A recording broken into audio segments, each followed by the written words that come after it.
Assalamualaikum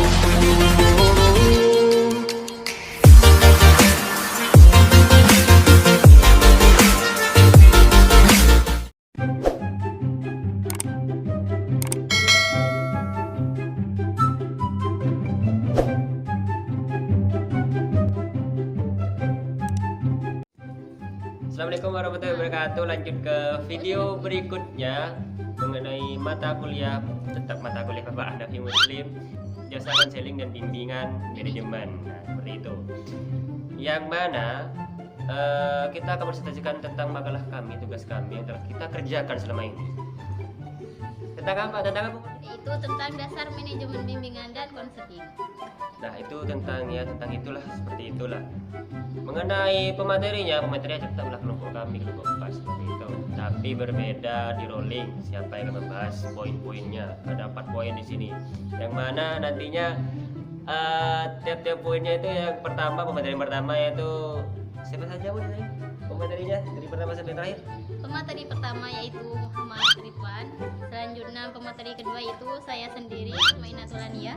Dan pemateri ketiga Rifanda Yandara Winata. Serta pemateri keempat yaitu Asbiawa.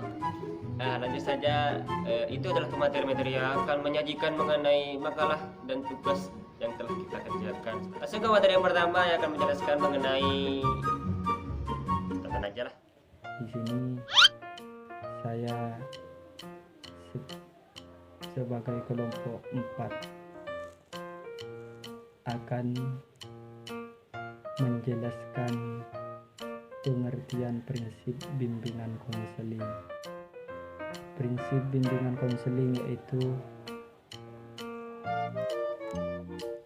berasal dari kata prinsipra yang artinya permulaan dengan cara tertentu yang terlahir hal-hal lain yang keberadaannya bergantung pada permulaan itu. Priyitno mengatakan prinsip merupakan hasil kajian teori dan yang digunakan sebagai pedoman pelaksanaan sesuatu yang dilaksanakan pelaksanakan prinsip bimbingan dan konseling menguraikan pokok-pokok dasar pikiran yang dijadikan pedoman program pelaksanaan atau aturan main yang harus diikuti dalam pelaksanaan program pelayanan bimbingan dan dapat juga dijadikan sebagai perangkat landasan praktek atau aturan main yang harus diikuti dalam melaksanakan program pelayanan bimbingan dan konseling di sekolah. Dalam prinsip bimbingan konseling adalah pemaduan hasil kajian teori dan praktek yang dirumuskan dan digunakan sebagai pedoman dalam melaksanakan suatu pelayanan. Dan juga dalam melaksanakan bimbingan dan konseling, prinsip-prinsip yang digunakan tersebut dari kajian filosofi,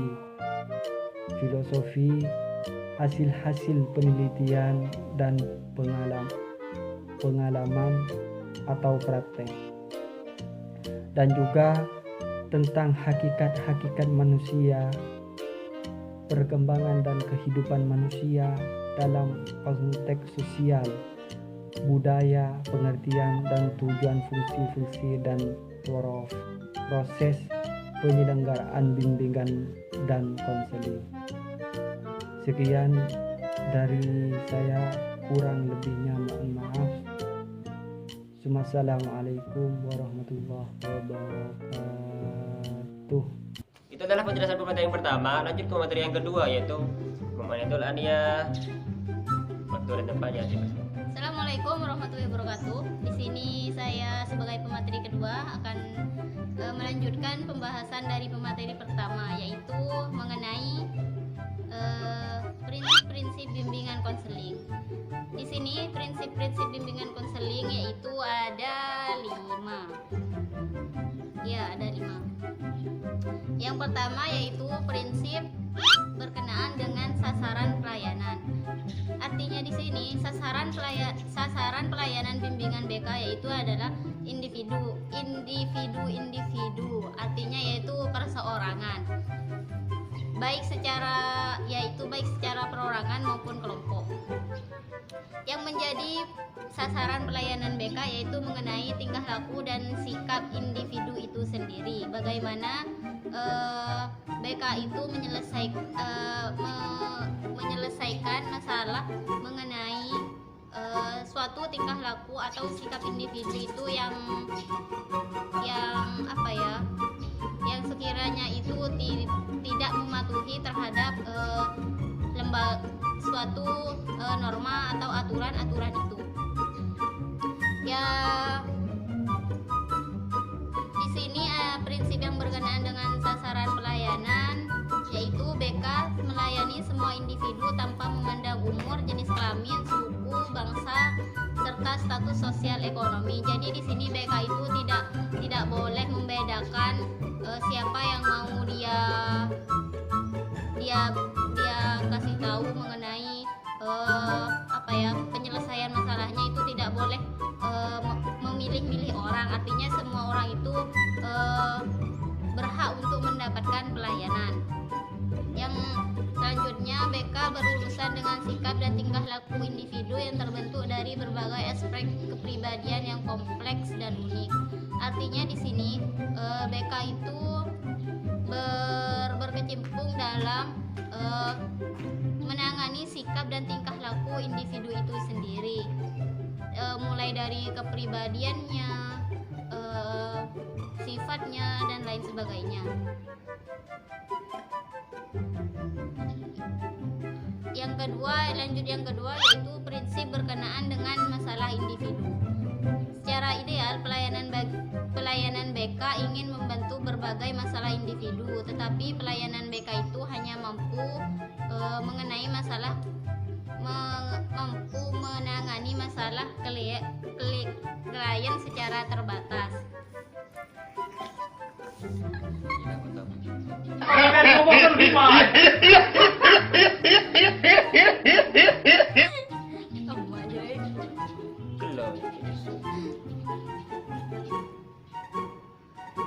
Prinsip-prinsip yang berkenaan dengan masalah individu yaitu bidang bimbingan pada umumnya dibatasi hanya pada hal-hal yang menyangkut pengaruh kondisi mental dan fisik terhadap penyesuaian diri individu dengan lingkungan serta kontak sosial dan pekerjaan. Artinya di sini pelayanan bimbingan BK itu hanya menyangkut masalah pengaruh mental seseorang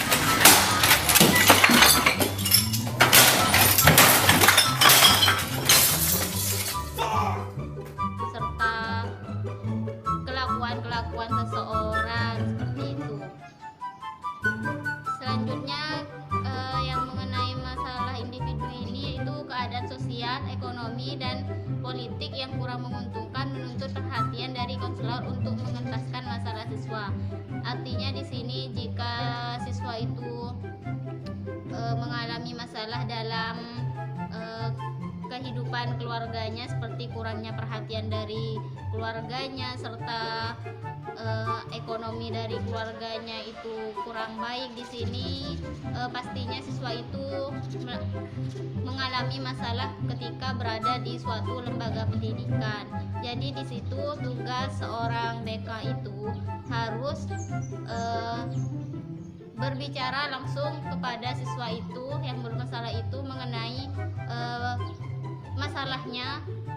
apa masalahnya yang terjadi di keluarganya, serta nanti BK itu memberikan suatu arahan bimbingan kepada siswa itu untuk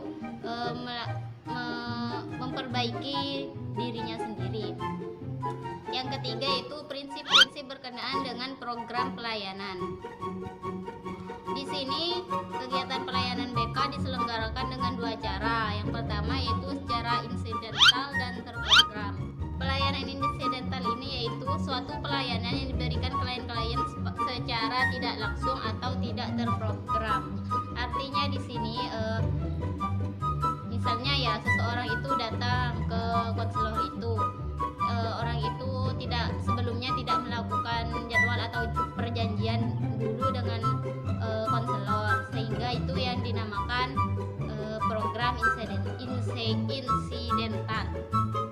Yang sedangkan pelayanan terprogram itu yaitu pelayanan yang sudah terjadwal, artinya seseorang itu sebelumnya sudah melakukan perjanjian terlebih dahulu dengan konselornya untuk berkonsultasi mengenai masalah yang dihadapi orang itu.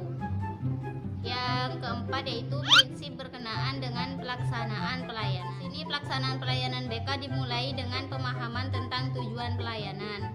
Tujuan tersebut diwujudkan melalui proses tertentu yang dilaksanakan oleh tenaga ahli di bidangnya. Antara lain yaitu tujuan akhir dari BK itu adalah kemandirian setiap individu. Artinya pelayanan BK harus diarahkan untuk mengembangkan individu agar mampu membimbing dirinya sendiri dalam menghadapi setiap kesulitan dan permasalahan yang dihadapi. Di sini tujuan dari adanya BK di sini bahwa kemandirian setiap individu itu sangat diperlukan. Gunanya apa? Yaitu gunanya untuk membimbing dirinya sendiri sehingga orang itu mampu menyelesaikan kesulitan atau masalah-masalah yang dihadapi orang itu. Yang kelima yaitu prinsip-prinsip bimbingan konseling di sekolah. Pelayanan BK secara resmi itu tentunya ada di sekolah, namun pelayanan BK yang di sekolah itu tidak semuanya berjalan sesuai yang diharapkan. Masih ada kayak kerenggangan antara BK dan siswa itu. Belkin menegaskan 6 prinsip untuk menegakkan pelayanan BK di sekolah. Yang pertama yaitu konselor harus memulai karirnya sejak awal dengan program kerja yang jelas dan memiliki kesiapan yang tinggi.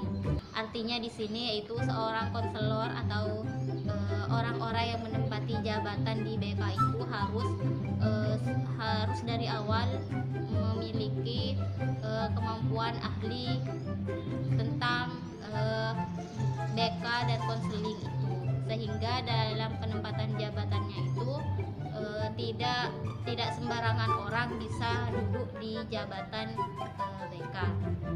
Yang kedua, konselor harus mempertahankan sikap profesional tanpa mengganggu keharmonisan hubungan antara konselor dengan personal sekolah lainnya. Artinya di sini itu seorang konselor harus bersikap profesional dalam melayani setiap individu-individu yang mengalami masalah. Tidak boleh saya punya hubungan baik dengan orang itu, jadi saya harus mendahulukan orang itu tidak boleh seperti itu. Yang ketiga itu konselor bertanggung jawab untuk memahami perannya sebagai konselor profesional dan menerjemahkan perannya itu ke dalam kegiatan nyata. Itu seperti yang saya katakan tadi bahwa konselor itu harus profesional. Yang keempat, konselor bertanggung jawab kepada semua siswa, baik siswa yang gagal, menimbulkan gangguan ataupun siswa yang berprestasi. Di sini seorang konselor itu tidak boleh membeda-bedakan antara siswa yang berprestasi dan siswa yang memiliki banyak masalah. Artinya di sini seorang konselor itu harus menyamaratakan antara siswa yang berprestasi dan tidak berprestasi. Yang kelima yaitu konselor harus memahami dan mengembangkan kompetensi untuk membantu siswa mengalami masalah dengan kadar yang cukup parah. Artinya di sini seorang konselor itu harus lebih belajar lagi mengenai masalah-masalah yang dihadapi oleh siswanya, sehingga dalam menyelesaikan masalahnya konselor itu bisa memberikan arahan yang baik kepada siswanya bagaimana seharusnya yang dilakukan oleh siswa itu. Yang terakhir yaitu konselor harus mampu bekerja sama secara efektif dengan kepala sekolah, memberikan perhatian dan peka terhadap kebutuhan, harapan, dan kecemasannya. Di sini konselor itu, seorang BK itu harus memiliki hubungan yang baik dengan seorang kepala sekolah sehingga citranya sebagai seorang pelayan bimbingan atau yang disebut konselor itu memiliki di mata kepala sekolah itu memiliki citra yang baik, sehingga nantinya dengan adanya hubungan dengan kepala sekolah yang baik, BK itu bisa meningkatkan suatu kualitas kerjanya di sekolah itu. Itu dari saya, kurang lebihnya mohon maaf. Wassalamualaikum warahmatullahi wabarakatuh. Oke, itu penjelasan dari pemateri yang ketiga, yaitu dari Bapak Itu Lia. Lanjut ke pemateri yang ketiga, yaitu saya sendiri, yang mana saya akan membahas mengenai prinsip-prinsip organisasi BK, bimbingan dan konseling. Dimana di sini ada 12 prinsip di sini yang saya akan bacakan, tapi tidak akan saya baca semua karena dari pemateri yang terakhir akan melanjutkan dari saya. Jadi saya akan membacakan 6 prinsip saja.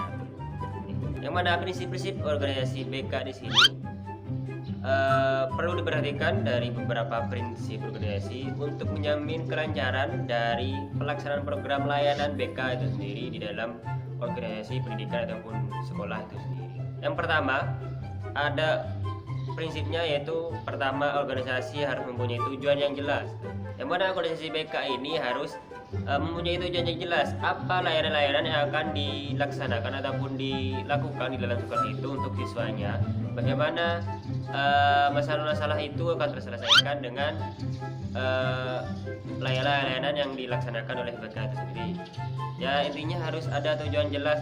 BK itu di sekolah itu tujuannya ya untuk apa begitu, untuk sekolah itu dan untuk siswanya itu sendiri. Nah, itu yang kedua, prinsip skala hierarki. Di suatu organisasi BK harus ada garis kewenangan yang jelas dari pimpinan, pembantu pimpinan, dan sampai pelaksana. Maksudnya di sini yaitu ada struktur organisasi di BK itu sendiri, yang mana ada pemimpin, anggap saja bukan pemimpin, yaitu koordinator dari BK itu sendiri, pembantu, sekretaris, bendahara, dan pelaksana dari layanan BK itu sendiri di sekolah. Nah, sehingga dalam pendelegasian tugas ataupun pembagian tugas terhadap pelaksana dalam pelayanan BK itu sendiri ya jelas sesuai dengan kemampuan dari orang yang diberi mandat ataupun wewenang dari koordinator BK itu sendiri. Lanjut yang ketiga, itu prinsip kesatuan perintah.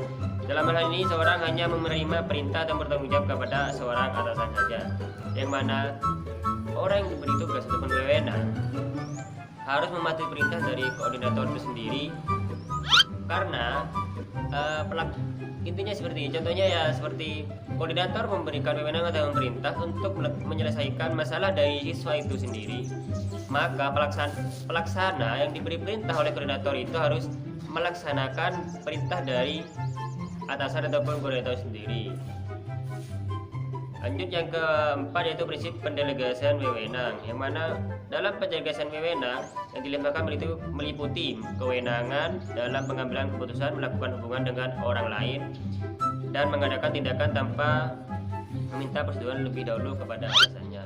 Maksudnya di sini yaitu mengenai pendelegasian wewenang sama dengan pendelegasian tugas, yang mana dalam pembagian tugas ini harus disesuaikan dengan kemampuan dan skill ataupun kompetensi dari orang diberikan wewenang oleh koordinator itu sendiri. Seperti itu harus jelas sehingga layanan dari BK itu sendiri bisa berjalan secara efektif dan efisien dan menghasilkan tujuan yang dicapai sebelumnya.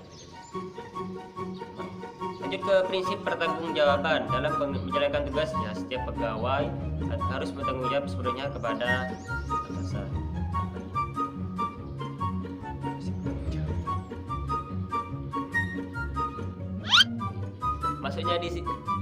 Maksudnya di sini yaitu seseorang diberikan mandat ataupun wewenang harus bertanggung jawab dengan tugasnya.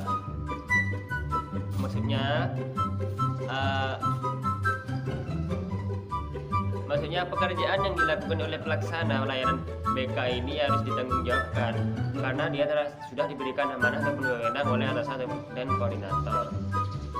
Yang terakhir yaitu prinsip, bukan terakhir, ini terakhir bagi saya, yaitu 6 prinsip pembagian pekerjaan. Maksudnya di sini yaitu adanya kejelasan dalam pembagian tugas, akan memperjelas dalam pendelegasian wewenang, pertanggungjawaban serta menunjang aktivitas jalannya organisasi. Intinya ya dalam pendelegasian tugas, pendelegasian wewenang itu harus jelas, sesuai dengan kompetensi, sesuai dengan skill, sesuai dengan kemampuan dari pelaksana layanan BK itu sendiri. Ya, saya rasa cukup dari saya. Dilanjutkan ke komentar yang terakhir. Lanjutan dari penjelasan saya yaitu dari 7 sampai 12 yang mana akan dijelaskan oleh komentar yang terakhir yaitu Hasbiyallah, yang mana videonya sebelah sini. Assalamualaikum warahmatullahi wabarakatuh. Saya Hasbiyallah selaku materi terakhir akan melanjutkan penjelasan dari materi ketiga yaitu Rifanda Citra Winata yang menjelaskan tentang prinsip BK gitu ya. Jadi prinsip yang keenam yaitu prinsip pembagian kerja, di mana seorang konselor itu harus bisa membagi tugas, di mana ini loh tugasnya ini. Jadi harus mempunyai prinsip yang pembagian kerja tugas itu. Terus yang ketujuh yaitu rentang pengendalian, di mana dalam rentang pengendalian ini yaitu staf harus dikendalikan oleh konselor itu sendiri. Jadi misalnya kan kepala sekolah juga bisa jadi konselor, itu harus bisa mengendalikan sebuah stafnya gitu.